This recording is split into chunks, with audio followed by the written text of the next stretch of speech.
It's kind of like carrying clothes on a hanger. Everybody's carried a bunch of clothes on a hanger and moving before, right?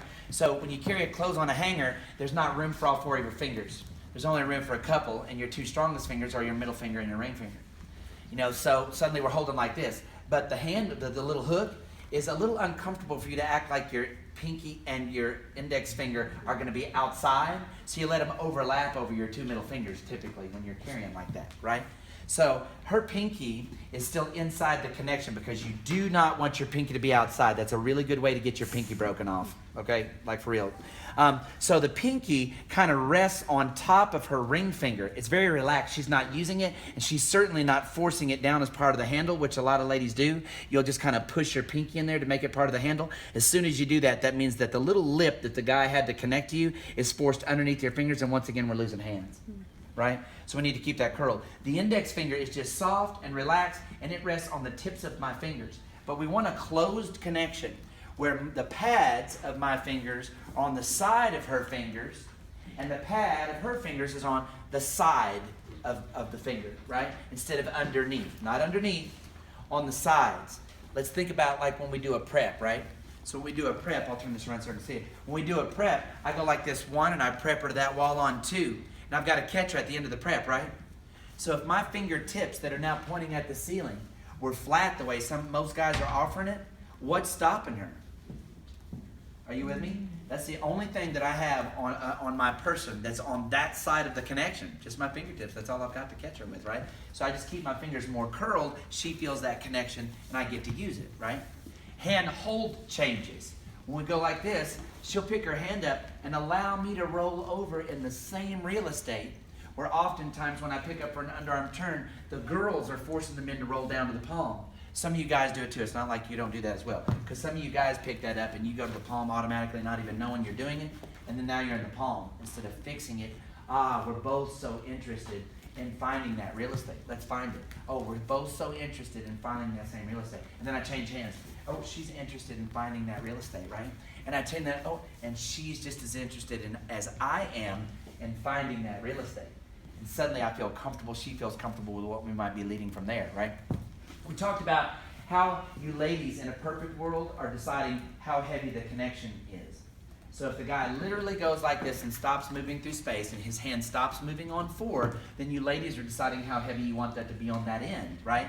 And sometimes remember that you ladies will go over there and apply like 25 pounds of pressure to that. And the guy's job is to not give up, and you suddenly think he's being heavy, right? His job is to stay there. So don't pull on him if you want to be more comfortable.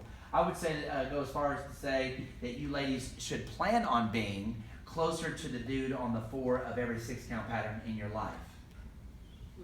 That you would go, I'm going to go short on the four, and then I'll do my anchor and have enough room. The problem that I find is oftentimes you ladies go too far away on the four of every 6, and then you try to step back to anchor and blame the dude for leading you early and blaming him for being the connection being too heavy. You went too far away on the four. The other thing about that is that you ladies would have way more anchor opportunities and variety if you were closer. When you get all the way to the extreme end, you're stuck with the same anchor over and over and over and over. But if you stop short on the four and just plan on being closer to him, then you can do anchor variations. Are you with me? Say yes. Now, does that have to do with you ladies being short in your arm? No. Is that what you were going to do if I didn't say this next part? Yes. So what if you made a choice to be closer to the dude on the four, whether he had your hand or not? What if you made a choice to be closer to the dude on four, whether he had your hand or not? Are you with me? So don't associate that with, well, I'll be heavier in my arm and lock that elbow in there so I'll stay closer to him. Your arm is not why you're going to stay closer to him. I hope that's not the reason. You stay closer to him because you chose to stay closer to him. Make sense? Yes? Now you ladies have more opportunity for anchor variations, okay? So, does that make sense? And then when we transfer the weight from here, like to the back, when we go to closed connection, that you ladies are not trying to pull him over the cliff with you, right? It's the same. It's like, oh, I feel that over there. That's how heavy I like it, and that's how I feel it over there, and that's how I like it. And you guys realize that you're dealing with ladies who have chosen for their connection to be heavier or lighter, right? That lady's choosing that. So you guys are like, I can deal with that. And if the lady is overly heavy, what happens? Don't fight. If she's overly heavy, just leave her stalled there a couple of times. Don't you be ugly and act like this is a test for her. We're not that good. Okay? But what you can do is talk her into being more proactive, right?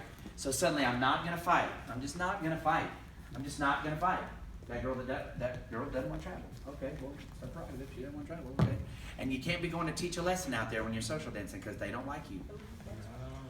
They don't like you. And you ladies got to do a much better job of not asking. Stop opening Pandora's box when you didn't want to know the friggin' answer anyway. So what happens is you ladies put the guy in a place of authority on your part that he knows nothing about. Stop doing that. Just dance better on your own. Don't be acting like you need to ask him questions. You know what I'm saying? Does that make sense? Yes? So we go 1, and you guys don't know her part well enough to talk about it. So we go 5, 6, and we go 7 and 8. It was comfortable over there. It's comfortable over here. She decided to stay closer. We did the sugar tuck. This is nice and light. We lift it. The hand hold changes, and it goes back down. And we found the same real estate again. Roll that back through. Sugar push. The best sugar push of your life was today. It's because you let go. What a great sugar push that was. Yes. And then when I go back to hold on, don't go back to being Mr. Weirdo. You with me? So don't be weird. I'm going to wedge my elbows in this. Yes? Comfortable. We're just in agreement that that's how sugar push works. Thank y'all so much for coming. Thank you. And these piano strings are going through those pinholes from top to bottom. And they go here. So this piano string is going to be a little longer than the piano string that's connected down here. And I tie these knots on the back or left side on those piano strings that are all different length strings. Are you with me? I want to connect to the back of you. I want you ladies to slip back onto the knots. They're anchoring because you use the word, you've heard the word settle. It doesn't mean get shorter, but we associate it with get shorter. So ladies go 5 and get shorter when you get to the end of your anchor. Instead of going apply pressure to ground and stand up tall. Are you with me? So now you'd be on a firm left leg and ready to drive out for your next one, right? So curl your fingers and get in anchor position. And ladies, you've got your left foot back and your belly button's turned to the diagonal. Stay right there. Don't move, okay? Good, let the weight of your rope hang. So don't be using this right here, ladies. Don't do this. Don't let me see the muscles in your arm. I know you've been working out, but I do not want to ever see the muscles in your arms toned. Okay? Ladies, your belly button's turned to the diagonal a little bit. Say yes? Yes. Good. Now, guys, here's what I want you to do. I want you to feel like you're really connected to her left side only. And not only are you only connected to her left side, it's the back of her left side. You are not connected to the front of her. Ladies, do not connect with the front of your person. Connect with the back of your person. It's the back of your left side that I intend to move to. Not decide that you have your arm a certain amount of bent or straight at this point. So what I'd really like is for you to curl the fingers. Everybody got your fingers curled? Say yes. Now keep your posture through your chest and shoulders, but let your hand hang to the ground holding on. That is the weight of your partner's arm. Do you feel that? That's the best connection you've had in a long time. Okay? Keep your fingers curled. So the hand is what I like to say meaty, but the arm is relaxed. Are you with me? There is no dance frame to speak of in West Coast Swing. Okay? So we're just standing here like this. Now, everybody turn on the skeletal muscles, the minor muscles in your arm. Turn them on. Go ahead and turn them on. Stop dancing like that. Why would you have those turned on? Your major muscles would be working, but relax your arm again. What major muscles? In your lats a little bit, but don't overdo it. You ladies overdo that. As soon as some teacher comes around and says, you're going to engage and use your lat and pull it down, you overdo it and become this like hard person to dance with. So yes, you are going to move as a unit. That's really all they mean, is that when I go to lead you, that you're not going to move in pieces, parts. That's the reason why they want you to connect with your lat. It doesn't mean overdo it, right? So with this arm just like loose and connected that way, suddenly, ladies, be still. Guys, leave the hand where it is. Move to your right. Leave the hand where it is. Move to your right. Leave the hand where it is. Move to your left. And the hand is still hanging. The hand is still hanging. Are you with me? Guys, be still. Ladies, move to your right. Leave the hand where it is. And move to your left. Because we can do all this independently when the arm is adjustable. Does that make sense? We can do all of this independently when the arm is adjustable.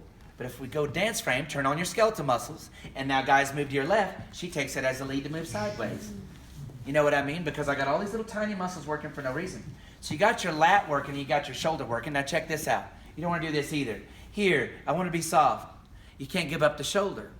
Now suddenly you don't move as a unit and she doesn't follow as a unit. Are you with me? So I need to keep the shoulder engaged and look strong, and you ladies do too, but the arm is just relaxed and hanging there, and then I go to back up, and there's a natural amount of stretch there, right? And that stretch is when you decide that you're going to move out. And obviously, the music has a big part of that, because you're like, oh, here's what I'm going to take off. Any questions on that? Because it seems like there should be. No?